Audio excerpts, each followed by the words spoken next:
Good afternoon friends, চলে এলাম একটা নতুন ব্লগ নিয়ে। আজকের ব্লগটা যেটা আমি দেখাচ্ছি এটা একটা নর্মাল ব্লগ, মানে ঘরে আমি কি কি করি সারাদিনে। এই যে আরেকজনকে আপনারা দেখতেই পাচ্ছেন সামনে, এই যে ওনার সাইকেলে খেলা করছেন। ওই যেটা দেখতে পাচ্ছেন ওই যে এই যে এইটার মধ্যে ওর সব খেলনাপাতি রয়েছে। তার মধ্যে ওসব মেয়েদের খেলনাপাতি নিয়ে খেলে, মানে আমার মনে হচ্ছে ও পরে বোধহয় শেফ হবে। যাই হোক, শেফ হলেও ভালো, সেখানেও ভালো রোজগার পাতি আছে। শেফ হোক, যাই হোক, ডান্সার হোক, কি হবে জানি না। তা আজকের ব্লগটার জন্য এই যে দেখুন পড়ে গেল। আজকের ব্লগটাতেও আমি একটা বললাম, কালকে যেটা আমি বলেছিলাম, যেটা আপনারা শুনেছেন, যদি যারা শোনেননি তারা প্লিজ একবার করে নেবেন, যে এরকম জিনিস কিন্তু আপনাদের ফ্যামিলিতেও কোনো মেয়ের সঙ্গে হতে পারে, কোনো মহিলার সঙ্গে হতে পারে। যখন বিয়ে দেবেন, আমার এখন এই কথাগুলো মনে হচ্ছে যে বিয়ে দিলে ভালো জায়গায় বিয়ে দেবেন। এরকম কিছু ফ্যামিলি থাকে যারা হচ্ছে এরকম, মানে একটা পুরো লাইফকে শেষ করে দিতে পারে। ঠিক আছে, যাই হোক, কি আর হবে, যা হওয়ার তো হয়েই গেছে। আমার জীবনে যা হওয়ার হয়ে গেছে। আপনারা ভালো থাকবেন, আর আমি আর হাপ্পু কিন্তু ভালো আছি।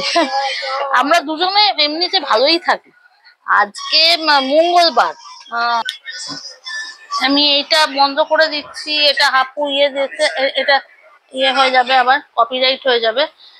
সিনেমা দেখছিলাম একটা, আমি দেখানো সানাম তেরি কসম। এই সিনেমাটা আমার খুব ভালোই লাগে। এই আমার ঘরটা দেখছেন, এই দেখুন হাপ্পু সব তুলে দিয়েছে। ওই দেখুন চাদরটা আমাকে ওখানে রেখে দিতে হয়েছে, চাদর ফাদর ফেলে দিয়েছে। হাপ্পু আবার দুষ্টুমি করে এখন চকো খেতে শুরু করেছে, একদম কথা শোনে না। কি আর বলবো, কেউ তো নেই। আমি আজকে কি কি রান্না করেছি আপনাদের সেটা একটু দেখাই। ভাত তো করবোই। এটা সেই লাউ দেওয়া ডাল। আপনারা বলবেন এই লাউ দেওয়া ডালের একটা রয়েছে। এটা আলু সেদ্ধ, আজকে যেহেতু নিরামিষ, আর হচ্ছে সোয়াবিনটা এইটুকু, কারণ হচ্ছে হাপ্পু সোয়াবিন খায় না, তাই জন্যে আমি আর সোয়াবিন বেশি করিনি কিছু। আমি আপনাদের একটু গাছগুলো বলেছিলাম, সেটা দেখানো হয়নি, সেটা দেখিয়ে দিই।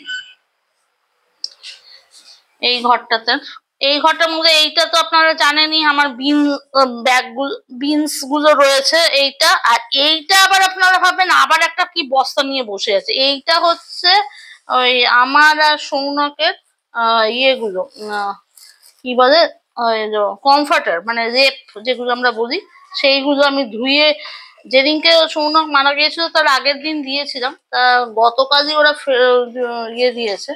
তা সেটা মানে নিজে খাটের নিচে ঢোকানো হয়নি, সেটাই। এই যে ফুলের গাছগুলো, এটা ওরা বললো বেল ফুল। এটা কি ফুল আমি জানি না। বললো এই ফুলটা থাকবে, আবার জলও দিতে হবে, কারণ এইখানে থাকে তো এটা।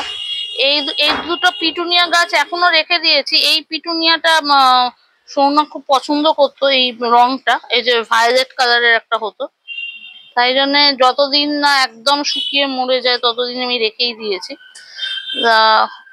যে দাদা এসে দেয় তা সে বললো যে চেঞ্জ করে দিতে হবে, একদম থাক, যতদিন থাকে থাক। এইটা একটা কি গাছ দিয়েছে তার ভগবানই জানে, এই ব্যাস, তার আবার ফুল টুল গেছে শুকিয়ে। এগুলো তো আপনার আগেই আমার ছিলই। ওই যে এইখানটা, হ্যাঁ, এই তারটা আপনারা দেখতে পাচ্ছেন, এই তারটা দিয়ে আমরা ভেবেছিলাম এইখানটা জাল করে আটকাবো, কিন্তু এখন জানি না আমি কতটা কি করতে পারবো, একা তো, সেইটাই। এই যে বেরিয়ে এসছে একজন, আশা করি আপনারা আমাকে দেখতে পাচ্ছেন এবার। হ্যাঁ, নাও আপনারা দেখতে পাচ্ছেন। Okay, fine. আজকে এইটুকুই রাখলাম। See you in the next blog.